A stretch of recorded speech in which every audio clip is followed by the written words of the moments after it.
It's time for EdTech Mondays, brought to you by MasterCard Foundation and CC Hub.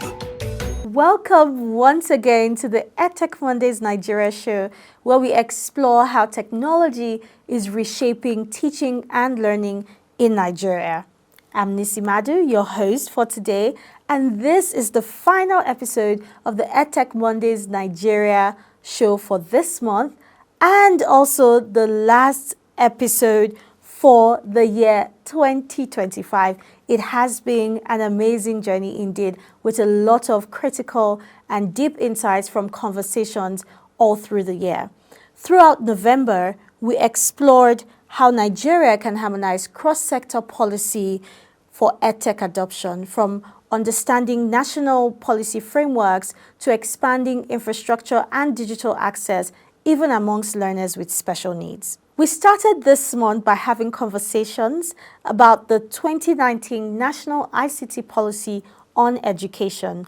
All our guests on the episode agreed that the policy has enabled us to have a better understanding of our ICT and digital education landscape, as well as serves as a framework for national EdTech adoption. Hear what our guests had to say. So I'll start with you, Godwin. How have existing digital learning policies and frameworks shaped EdTech adoption and digital learning in Nigeria? And you see that in my opening statement, I made reference to the National ICT Policy on Education, which was launched in 2019. So maybe you might want to just stay with that to tell us how well this has, supported EdTech adoption and digital learning in Nigeria. Thank you. I think that's a great place to start. And for the purpose of this conversation, I'll stay with the positives. One of the things I always like to say is that policies might not be perfect. In fact, I've never seen a perfect policy, but what they do help us to know and understand is what we should be doing and how we should be doing it. And for the 2019 policy on ICT in education, one thing that it has been able to help us to achieve is having an understanding of our ICT and digital education landscape, because so far we've had the framework that is guiding ICT in education in Nigeria being established. It has also helped us in some way accelerate how we are training teachers when it comes to ICT. So this is some of the key things. And you see, because of this policy as well, you're having more startups coming to this space because they are able to see what the focus of the government is and where they should be playing. So there's been that introduction of, startups in the space. There's been focus around, especially around the teacher training and access to digital tools for young learners. So this, I'll just say briefly, are some of the positives that we've seen from that particular policy framework here. Great. So hi, Victor. It's great to have you here. I'm happy to be here. I was surprised you guys couldn't hear me, but I'm glad to be back. Thank you. So I'll now come to you, Chiemeze. Did you know that there is the 2019 policy, national policy on ICT in education, and has this policy and maybe many others influenced the adoption of your talking books, because that's your product? Has it in any way influenced the adoption of your product, or even the way that you're able to relate with stakeholders, as in your point of view as a startup founder? Yeah, I think, to be honest, the inclusion of this policy has helped to create awareness about the fact that education technology is very important in the advancement of education in general. So we've seen a shift in terms of the request for education technology to be included in regular education programs that have helped people actually even reach out to us more in terms of talking books being included in what they are trying to do. We've seen an uptake in competition saying, okay, this is what we're doing in rural areas. How can EdTech support? Before that, we were always going to tell them, see, it is possible to move the needle in the right direction with education technology. But now they're saying they're doing this education program here and they know that EdTech would support it. Can we help? So it's actually helped in us being invited to be at the table in such discussions. So in summary, I would say that it's been very helpful in terms of positive adoption for education technology in general. Thank you, Chimezi. And now to you, Victor. Understanding this, Chimezi has now said yes, it works for him, and Gordon has highlighted, that what this has done, it has provided guardrails for how different stakeholders can, interact with technology, what they understand technology to be able to do, and, putting those pushbacks where necessary and saying, we'll engage with you this way. ICT should be able to do X, Y, Z things for us, so we know when to demand more. Coming back now, how effectively are the relevant ministries and agencies across education, communications, and innovation, collaborating to implement these policies and frameworks that can support digital learning? I'm happy to be here and I'm happy to contribute my bit.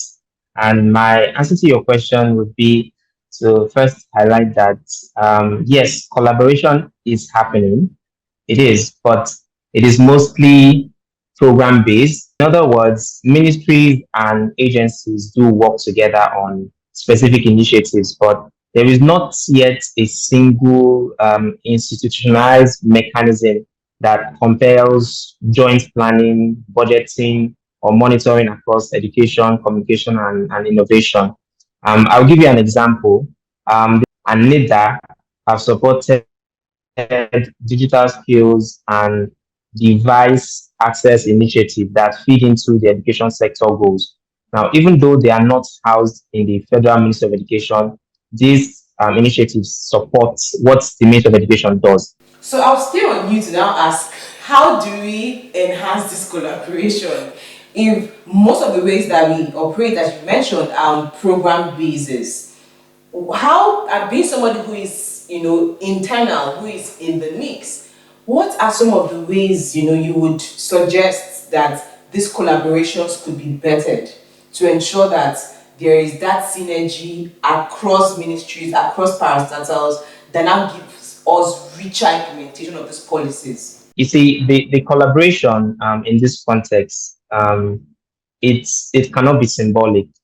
What I mean is, it looks like it's from the outside, but it's not operational, and it must be operational. The government needs to establish a clear coordination mechanism, perhaps in form of a, let me say, maybe National Council on Digital Education and Innovation.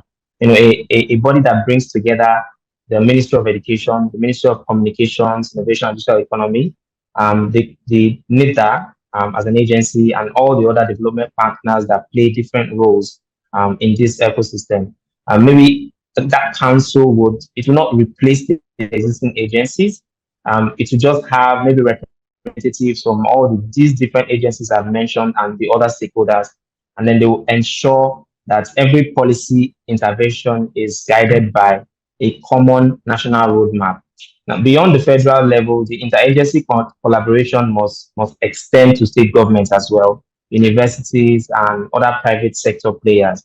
Now, many state ministries of education are developing their own digital learning initiatives, but with minimal alignments to national frameworks as we know it.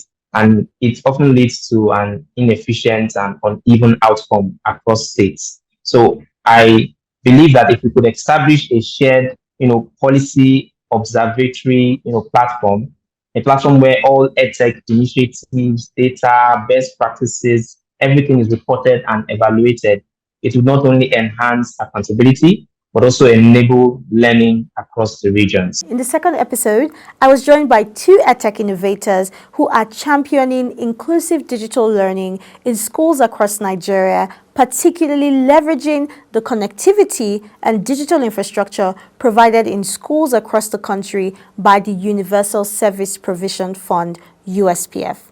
Oluwaseun Kayode, CEO of SchoolLinker, and Boye Oshinaga, CEO of Gradely, joined me in conversation where we explored critical components important for designing truly inclusive digital learning solutions. Hear what they had to say. So a lot of times, when people think about teacher training is usually targeted at, well, I won't say usually targeted, but you find teachers in certain areas get training more than others. If you're in a rural area, then your chances are very, very slim. And the farther it is to get to you, the more difficult it is for you to access training. And so if they're able to access training via technology, it makes it a lot easier to make sure that they can be upskilled, and then that can directly go into improving learning outcomes. But there's also something critical that you've mentioned, and I remember one of the representatives of USPF had said something to me recently at a conference, and she said access doesn't mean usage, because it's one thing to provide access, it's another thing to ensure that they're actually using this infrastructure that's been provided. If not, we're not actually going to see the impact that it can create on learning outcomes. Which brings me to my second question for both of you, and it's saying, particularly for underserved schools and communities, how are you supporting access to digital learning for this category? So, Boye, you've described how your solution works in practice in places where it's not like rural areas. And so I'm curious to hear what sort of things are you thinking about to adjust it to make sure that for, rural or underserved communities is still able to deliver that same, value to them? Yeah, I think one of the things that we had to think about in trying to design this or make it ready for people that are not urban is like just the user interface. You have to almost lower the digital literacy requirement for both the students and the people guiding the students, and so that's something that we're really thinking about, like just simplifying things. Thankfully, we kind of had the app simplified a lot. We currently do, but it's like even more. If you can do that a little bit more, so that's how we're thinking about it. So that's one area, and of course, we're partnering with the execution team on how to manage the access to the computers. How many hours? I think one of the questions, how many hours will it take for them to actually eventually start to show any progress at the end of a month? And I think, we're somewhere between 2 to 3, but like we're trying not to make it just one. Don't want it to be a fancy thing you do during co-curricular activity time. If you do that, then you're just, now we're playing around instead of doing the actual thing. So we're trying to make sure that there's a commitment by the teachers and the student to show up and to do something and to spend an hour doing it, and to have the people who are selected to part of that to actually do it, be present. One of the things you learn in rural areas is that maybe because of the belief that they may not be the teacher in the classroom, absence and presence is very important. Like the idea, like who is in the class is as important as what happens in that class. Absolutely, very true. Sure. Yeah, for us, really, one thing that we've learned so far is the fact that, when learning is sort of like, I don't know if situated is the right word, in communities, it's usually better than when you have people trying to go solo learning. We've seen that with the teachers we work with. And of course, before we transition into the digital first model for SchoolLinker, we usually have these physical learning experiences for educators. It feels like, they come together in the community to learn, or we go to a school to implement a training. But when we went into the digital platform, teachers now need to create their own user account, like personal user account. And so there was sort of a drop in motivation to learn, because it looks like I'm the only person. We all know the completion rate of online courses these days. Even amongst people who have the skills. Exactly. Those that have the skills, they have the resources, they have the devices. So now look at it on the flip side for educators who don't even really have so much access to this kind of digital infrastructure. And so what we did really is that we, said for schools in under-resourced environments, we're going to use a school-based learning model. in the sense that it's not just going to be a teacher going to a course, it's going to be a whole school going through a particular course, and they are learning together. So there will be peer learning communities in this school. And so beyond the content that we deliver, there's also what we have as facilitation guides. So for instance, if a school is going through a course on classroom management, there's also now a facilitation guide after the teachers have taken the content individually on their own, where the schools come together once in 2 weeks.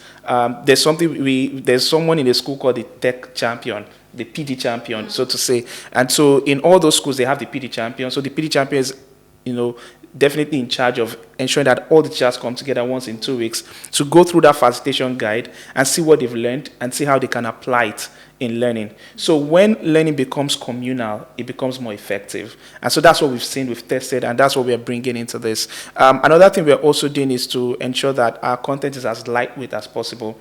So we unbreak the content as much as possible, no too much information that's quite ambiguous.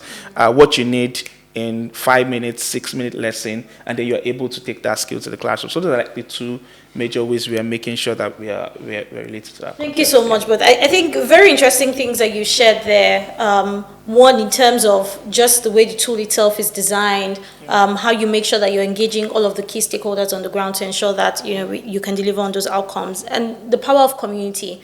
I think that it's very important, and sometimes we underestimate how peer-to-peer learning can work, not just to motivate them, but to also provide support as well. I remember there was a time where, we're working with some STEM teachers on how to leverage technology, digital labs and all of that to improve teaching and learning of STEM subjects. And one of them said, oh, if I'm the only one in the computer lab and a student should ask me a question and I don't know the answer, what am I going to do? And that was a genuine fear that they had and was going to prevent them from adopting. But the moment there was an ICT teacher in the class with them, or other science teachers that saying, okay, when you're having your session, I'll be there as well, it just served to help them feel very comfortable and feel supported, because they're able to plug the gaps that each other might have, and not just motivate them but also support them. And I think that's very critical. And just the last question, I know you touched on it already in your questions, is in terms of strategies or lessons that you've learned that you can share for other people who want to ensure that the EdTech solutions are reaching those in underserved and unserved areas, especially in low resource, low connectivity environments, or environments with very limited infrastructure. What sort of lessons or strategies might you share? It could just be one thing beyond what it is you've already said, or if you want to double click on something you've already shared before. Yeah, so I think some of the lessons that we've learned in these types of environment is, some of them are commercial lessons. That doesn't, like, in terms of like pricing, and is satirizing the experience, so that you don't give them that burden of, I have to pay for the whole year for something, or subscription. So, like a good number of our user base, which is nearly about 200,000 now, people who came in from telco, and they're paying per day, per week, so that's satirization for commercial distribution, something that we've learned. Also the effect of combining offline and online, so if some things can be stored or cached on offline and made accessible, even when, so like in Greatly, if you leave Greatly and there's no internet and everything, you still be seeing that you can do a few things. We did it intentionally, right? So that you can still do a few things. If you have started a video before, it's already loaded, so you can still watch it. Don't worry, everything is still fine. I think that really helps. In the third episode, we spotlighted 2 schools in Lagos that are beneficiaries of the Universal Service Provision Fund intervention, to discuss how access to connectivity and digital devices is transforming learning experience for students with special needs. Ms. Abdul-Ghaffar Adebimpe Morufat from the Modupe Cole Memorial Childcare and Treatment Center, and Mr. Lawrence Ukwebu from the Pacelli School for the Blind and Partially Sighted Children both agreed that access to technology can benefit learners with special needs, and they shared recommendations of technology solutions that can truly make learning easier for their students. Here's what they had to say. We'll go to a very important part of our conversation, which has to do with, access to digital infrastructure, connectivity, and digital learning tools. We know that your school is one of the schools that is a beneficiary of the USPF, intervention. So basically, there's connectivity and digital infrastructure being provided, but there's also a pilot that is happening with some digital learning tools. So just share with us a little bit about how this has improved, teaching and learning, or what benefit it has brought to teaching and learning in your school. Okay.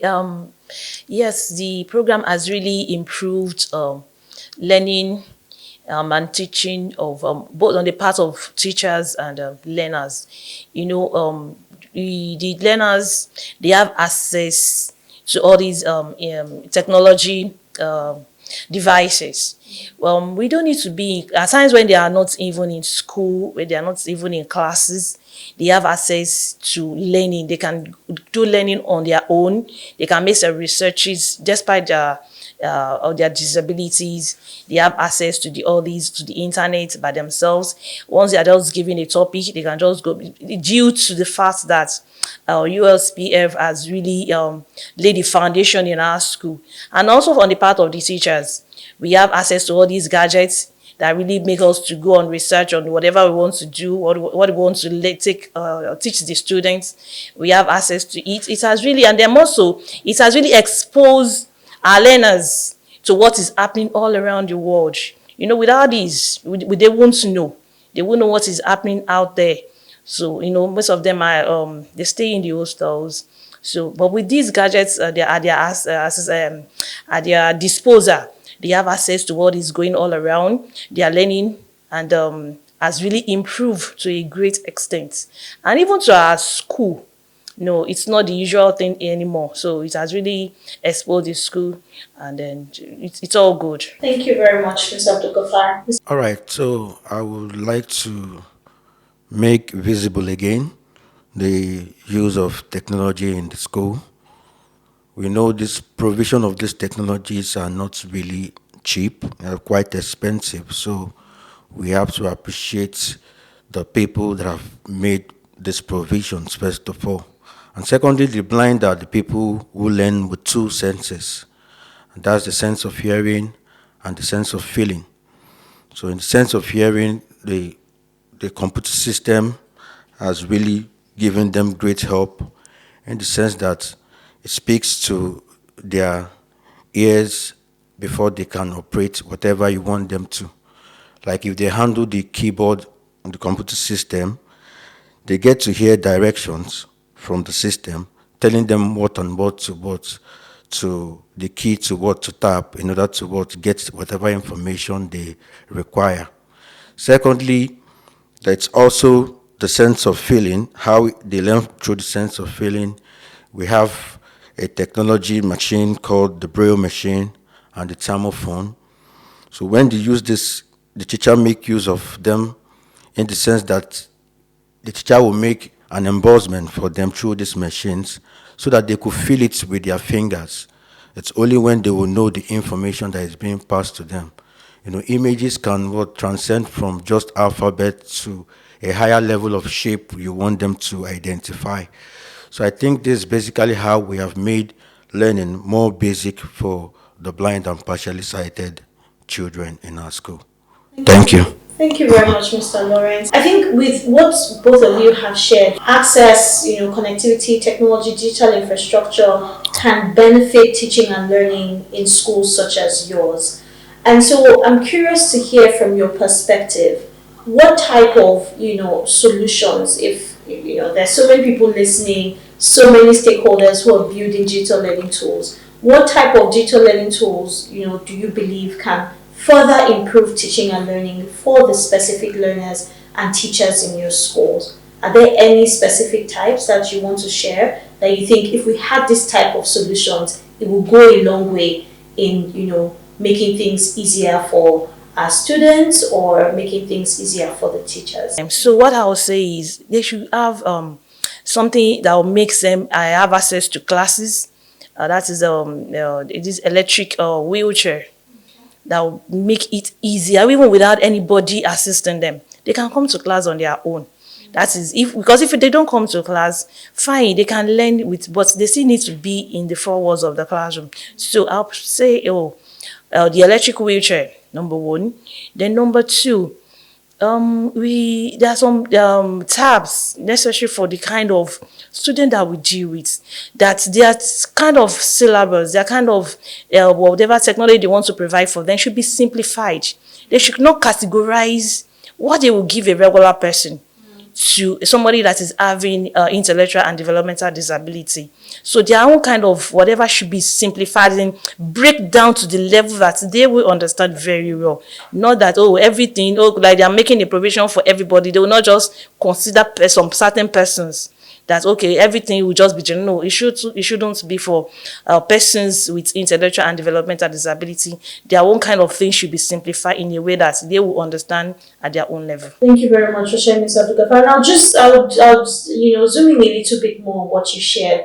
And often in the EdTech space, there's always the conversation about ensuring that there's co-design, that these solutions are built in partnership, with those who would use it and taking into consideration their, unique context. And so if I'm hearing you very clearly, what you're saying is for the curriculum and content and resources for learners, in a school like Modupe Co, we need to ensure that it's tailored to their specific needs. You talked also about some of these learners, learning certain skills. So beyond the traditional curriculum, if, we're helping them to learn skills, how can we create content and resources that makes it easy, taking into consideration their unique context? I think that's a very powerful one that you've mentioned there. That's amplifying the need for co-design and ensuring that we have a lot more inclusive solutions that take into consideration their unique context. Thank you for sharing. Mr. Lawrence, on your end, what would you say? All right, to start with, I would like to say the blind are the people who very much need. They are people of special need, like we all know. So we are looking at a support from technology that will assist them in learning in and out of the presence of the teachers or those who are assigned to take care of them. So we are looking at the technology that will come and serve this purpose for them.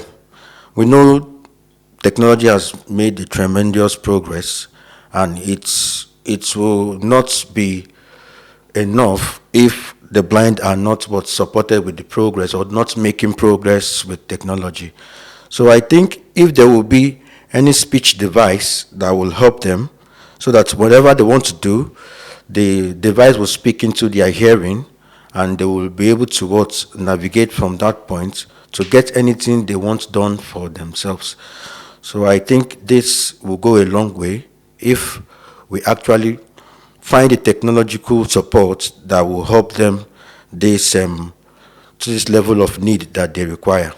I think that's just what I have to say. A key thing there is how do we make sure that digital learning solutions that are provided to blind and partially sighted children enable them, amplify their own learning agency. So in such a way that they can learn whether or not they have teachers around them, and that they're able to basically engage with these resources effectively, and it helps them to learn. Thank you so much for sharing that. And our last question, on this conversation, as much as there is access to, there's provision of, digital resources and connectivity in the classroom, our last episode, one of the key things that came out was that access doesn't necessarily mean usage. So the fact that the technology is in the school doesn't necessarily mean that that will be effectively used. And so my question is, are there still barriers, to using this technology, even though it is available in the school? Are there still barriers to effectively using it?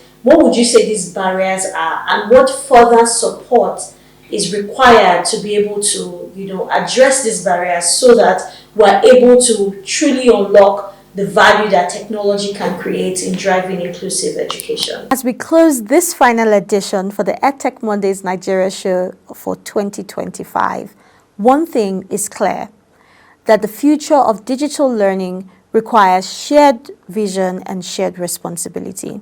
Through strategic partnerships and harmonizing cross-sector policies, we can ensure that every learner everywhere, no matter where they live or learn, have access to the tools and opportunities that technology provides. Share your thoughts with us via SMS or WhatsApp at 0703 1650 809 or call 0706 402 0742.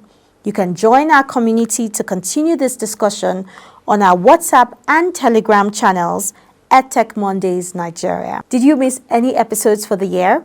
Or do you want to go back to any past episodes? They're always available on Spotify at EdTech Mondays Nigeria and on YouTube at CC Hub Africa. Until next year, when we bring you another set of conversations on technology for teaching and learning, keep listening to EdTech Mondays. It's time for EdTech Mondays, brought to you by MasterCard Foundation and CC Hub.